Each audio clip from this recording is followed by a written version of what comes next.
I'm making this video with a little bit of trepidation, but I don't intend to send it to more than 2 or 3 people, so I should be safe. But I was having a conversation yesterday with my daughter and husband on a messenger chat, and my daughter asked a question about why mainstream Christian churches take issue with the fact that Mormons call themselves Christians, and I was responding to that. And in the midst of that conversation, I made a comment about how the more I read and learn about what Christ was actually teaching back in his day, in his community, the Essenes, the community that he was a part of, the more I learn about what the doctrines of that community were about, the more I feel like Mormonism is like the closest thing that comes to that, and that Joseph Smith was actually trying to bring back stuff that had been lost as a result of the great apostasy and all the stuff that was taken away.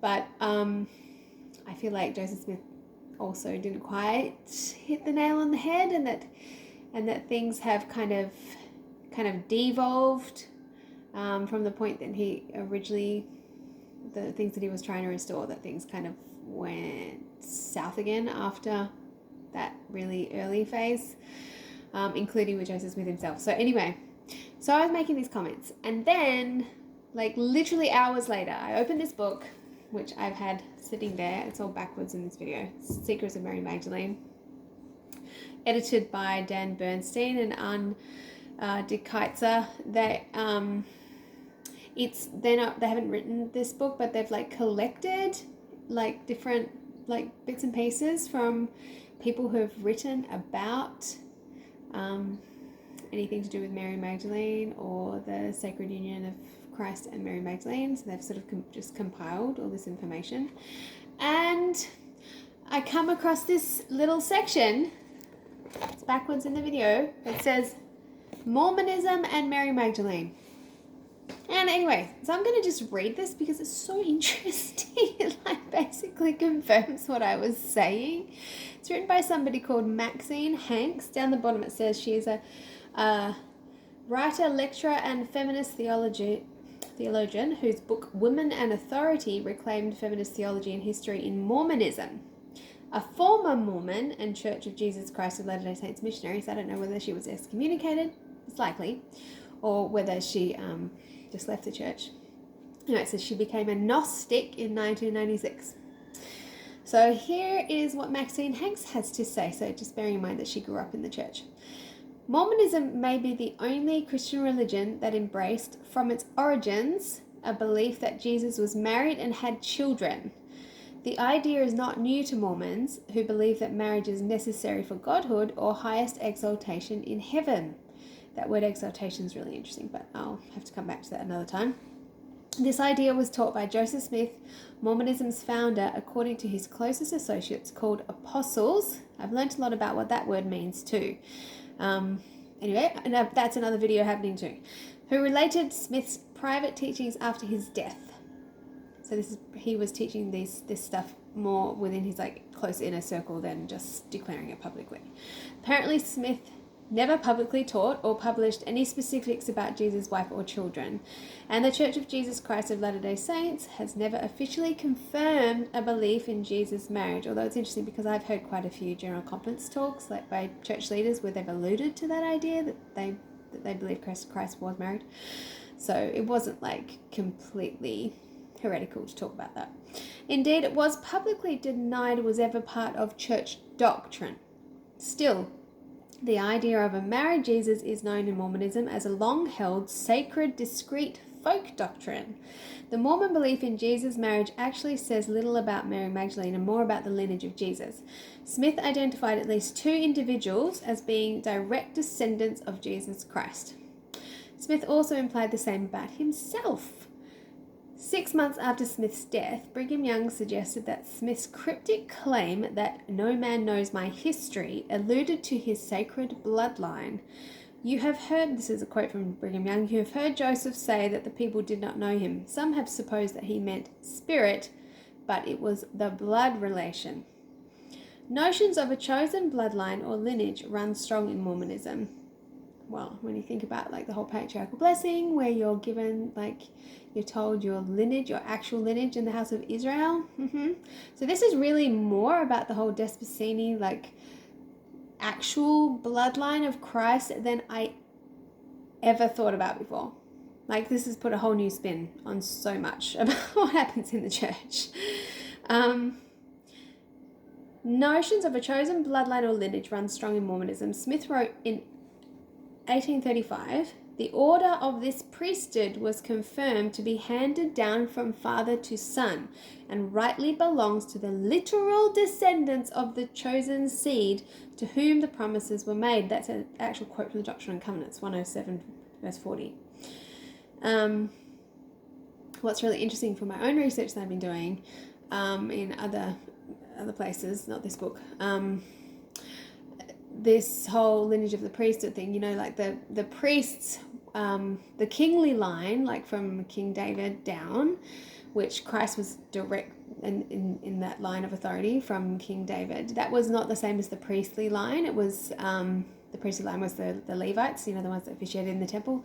So there was like in the Desposyni communities, there was somebody who was like the lineage of the king, and then there was also people who were lineage of the priests, and they weren't the same thing. But Christ actually, there's allusions in the New Testament in Hebrews, I think it was, where he was actually ordained with the priesthood as well, and that was like an alteration to the law, because he was of the Davidic line to inherit the actual crown. But then he also received the priesthood. So Christ aligned both the sort of like the physical bloodline and the spiritual bloodline in one person. So that's kind of interesting. Anyway, so in 1858, Brigham Young said, hidden in the blood of many LDS runs the blood of Israel from numerous directions, including that of the Savior. But it is specifically through the divine blood right of Jesus Christ, through Joseph Smith Jr., that all members of the church are lawful heirs of the promise. So it's just so interesting to me. I mean, I'm not here saying that this is, it's true that Joseph Smith is, but even the fact that he was called Joseph in itself and was a son of Joseph has really interesting connotations. So apparently, in the Desposyni line, the line of the kings, so the one who was like the actual, current heir, or not heir, current, ruler on the throne would be called the David, as a title, would be called the David or the son of David. So that's why Christ was referred to as the son of David. And the next person in line, like should that person die, then the person who would inherit the throne was called the Joseph. Obviously, Joseph had significance, like anciently, the house of Joseph had significance as well. So the person next in line was called the Joseph. So it turns out that that's why Christ's father was called Joseph, because he would have been in his, before the birth of Christ, he would have been the closest person to inherit the seed of the house of David, if the direct descendant. So I'm not too sure about exactly how that worked, whether it was because Mary was of the significant line as well, and so the coming together of those two lines meant that Christ was the actual one. But anyway, Joseph, his father, died at some point, so obviously he wasn't able to inherit the throne, even if he was in line. So he was a Joseph. One of Christ's brothers was James. He was actually the Joseph. So he was the next in line if anything had happened to Jesus, who was the David, the son of David, and his brother James was the Joseph, and he was Joseph of Arimathea. So this Arimathea, turns out that's a title as well, and it's like a linguistic distortion of Haram Theos, which means Haram just means like highest, like the highness, like the top ruler, the king, That was a title, Haram, and then Theos was the Greek for God. So it was like, basically the title meant divine highness. That's what Arimathea, that's the root of where this term, Arimathea wasn't even a place. So Joseph of Arimathea, who later went to Britain post Christ's crucifixion and all that happened, he went to Britain, and that's where the line of the Davidic kings on, like, the king of the Scots. Anyway, it's this huge thing. Anyway, I've been reading all about it. It's amazing. So this word Joseph is like really, this title Joseph is really significant. So it's kind of interesting that Joseph Smith was called Joseph and his father was called Joseph, and he believed that he's of the line of Christ and had the blood of Israel actually running in his veins and had the right to the priesthood by Davidic descent, like by Israeli. He actually believed he had the right to that. I'm not disputing or confirming. I'm just saying it's all just so interesting. so interesting. So early Mormons believed Jesus married in order to preserve his lineage and priesthood. Apostle Orson Hyde said, Jesus was the bridegroom at the marriage of Cana of Galilee. Well, we've heard that before anyway in church circles. We say it was Jesus Christ who was married, who to be brought into relation whereby he could see his seed before he was crucified. And in other words, have kids, right? Smith's nephew, church president Joseph F. Smith, said Jesus married to fulfill the entire law of God. Yet Mormons also took the idea one step further. So this is where I think things went a little bit haywire, because I haven't read in any of the Gnostic texts, I haven't read any evidence to suggest that this is right, what's happening here.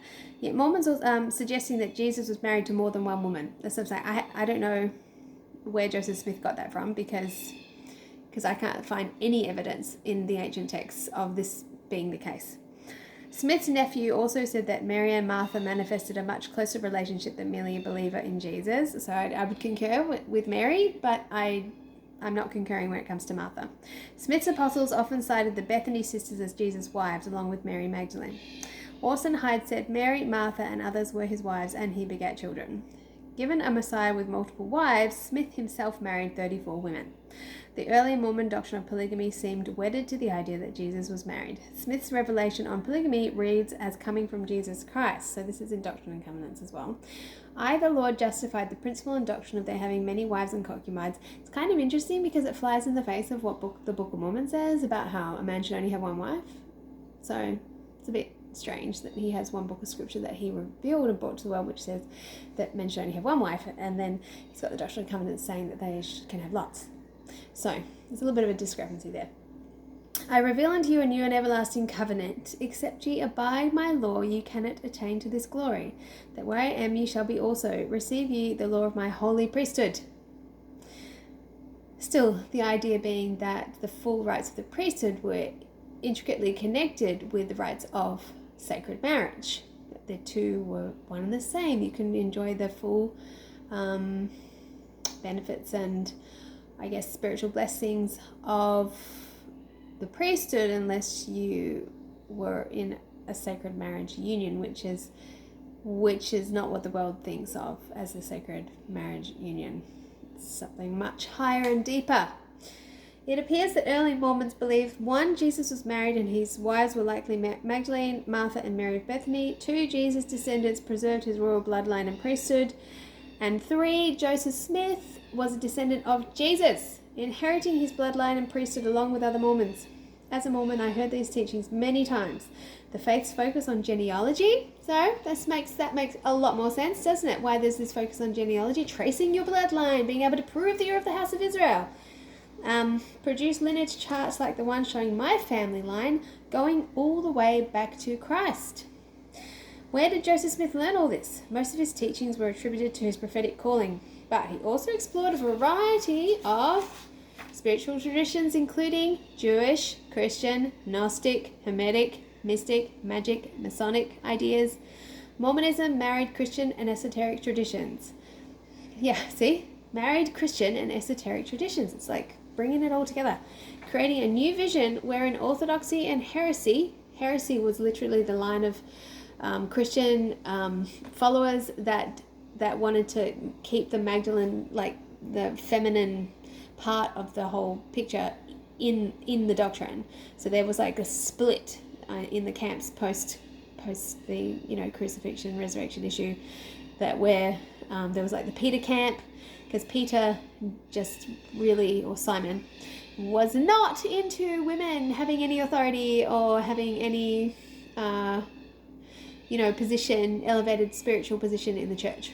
Right? He was really not in for that. He used to argue a lot about it in all of the Gnostic texts. He was always going, how come she's allowed to talk, and how come she's always trying to teach us, and Christ was always like, because she understands more than you do. It's really funny to read. And Jesus always like, ugh! But anyway, so after Christ was no longer in the picture, there was a split, and there was like the ones that became like the Orthodox religion, which became Roman Catholicism, with the focus on the patriarchy and only the men having the priesthood and women just being subordinate, as opposed to the heretics, which just means choice. That's what the word heresy comes from, word meaning choice. That was just the ones who wanted to have the right to maintain all of the other doctrine that the Catholic Church had just like thrown in the bin and was like burning and killing everybody that wanted to talk about it. So that's where the word heresy comes from. Anyway, so Mormonism apparently marries the Orthodox tradition with heresy. Yet Smith and his apostles didn't use esoteric terms like grail, they used biblical language. Thus the Mormon view of Jesus is more biblical than borrowed from esoteric law. I wholeheartedly agree with that. Mormons had a need to understand polygamy as a chosen people called to restore the priestly lineage of Jesus the Messiah. So, yeah, whether or not polygamy was supposed to be part of the equation is up for debate, because it doesn't quite sit right with me. I mean, I don't know everything, but it feels a bit weird to me. It doesn't feel very equality, which is what Christ was trying to promote, equality of the sexes. Smith envisioned Jesus as a resurrected male God and polygamy as a law of God. Smith also envisioned Mormonism as the restoration of original Christianity as lived by Jesus. Thus, Mormonism would restore Jesus' practices, including marriage. Mormonism did repeat a curious pattern from early Christianity. Joseph Smith was a religious martyr, and his wife Emma held high leadership. Yet the chief apostle, Brigham Young, prevailed in taking the majority of believers with him. So he's saying this is an interesting kind of pattern that played out in Christ's day, and then again in Joseph Smith's time. A similar pattern is attributed to Jesus, Mary Magdalene, and Peter. That's what I was just talking about. An archetypal pattern of the wounded or dying king survived by a grieving or displaced female companion and an assertive male successor who is hostile to her. Early Mormon views revere Magdalene as both a witness and wife of Christ, yet formal Latter-day Saints teachings say little about her or her importance as a witness or apostle, because she was given the title, even by the later Roman Catholic Church leaders, she was called the apostle to the apostles, because the word apostle simply means a special witness of Christ, and she was the first to witness him post crucifixion and resurrection, and she was the first to bear witness to his other apostles, who were called apostles because they were also witnesses of him post resurrection. So that's what an apostle is, just a messenger. Apostle is just, it's not really so much of a priestly office as it's sort of like people who are there specifically to bear witness to a king. So this whole gathering of 12 apostles was actually like an ancient ordinance or practice where, a king would gather his 12 around him, and they will be his special messengers, special witnesses. And so Mary Magdalene, she wasn't numbered in the 12, but she was called the apostle to the apostles, because she was the one witnessing to those who would then go and bear witness to others, because she was kind of given a higher rank, really, in Christ's view, because she was his wife, and she loved him. He loved her more than anyone else, and the Gnostic texts are really clear about that. Really, really clear about that. He was quite besotted with her, kissed her all the time in public, and Peter was always taking issue with that. He's like, oh my gosh, what are you doing? Why are you kissing your wife in front of everybody? It's like, really not okay. So the implications of her role are unexplored in Mormonism. True statement. They still don't really talk about her. Still, Mormonism was an open canon of continuing revelation. That's what they claim. Inviting new insights, inspiration, and interpretation. This allows past beliefs to change, recognizing the human need to evolve and the divine responsibility to improve. How about that, eh? How about we all open our minds to all of this new information that's been coming out in the last few decades? Yay! After 1890, the Mormon practice of polygamy ended, and even doctrine was changed by Latter-day Saint leaders. However, the esoteric teaching by some about Jesus being married has never been refuted. What has been denied is that it was ever doctrine. In 2006, LDS released this statement. Why are they backpedaling? The belief that Christ was married has never been official church doctrine. It is neither sanctioned nor taught by the church. While it is true that a few church leaders, maybe the founding church leader in the mid-1800s, expressed their opinions on the matter, it was not then and is not now church doctrine. Even though the highest ordinance is celestial marriage. And so they say the highest ordinance is celestial marriage and you need it to get to the highest kingdom. But somehow Christ he didn't do that. Does that make sense? Does that make sense to anybody? If you think that something is absolutely necessary and the highest thing you can do to get to the highest glory, but the highest, most spiritual person that ever lived on the planet didn't do it? Huh? Hey, what? So I just think this whole thing is just so interesting. And I think that Mormonism has got a way to go in exploring its origins and what Joseph Smith was really sort of going on about back in the day. And I mean, I haven't read. Now I've got this other book here. I've been getting a lot of insights from this guy, Magdalene Legacy. It's Lawrence Gardner. He was the author of Bloodline of the Holy Grail, which was basically blew open the lid on this whole topic, and it was. I'll just read you the little blurb. Lawrence Gardner's historical detective work on the suppressed archives of Jesus, Mary Magdalene, and their hidden lineage first appeared in the worldwide bestseller Bloodline of the Holy Grail.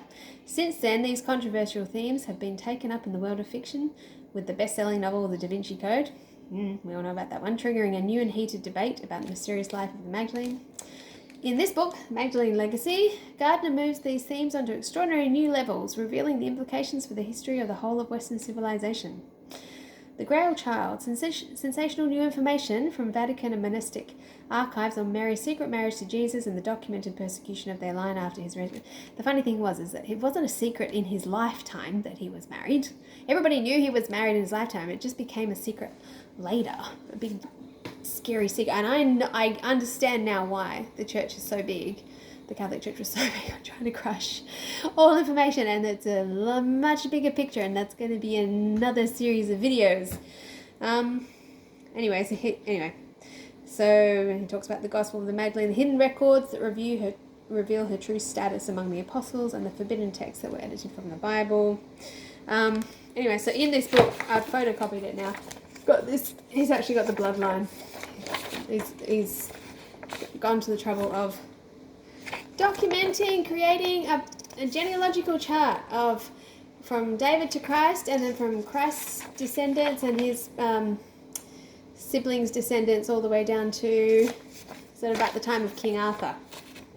So, because as I said, Joseph of Arimathea, James the Just, Christ's brother, actually took his line over to Britain. So, and Mary Magdalene's line ended up in France. That was the Merovingians, I don't know if I'm saying that correctly, the Merovingians, who were deposed by the Catholic Church in the mid-700s under the basis that Constantine, 400 years prior, had been given authority from Christ to select any kings, and it was no longer supposed to be anything to do with the bloodline of Christ, but kings could be chosen by the popes.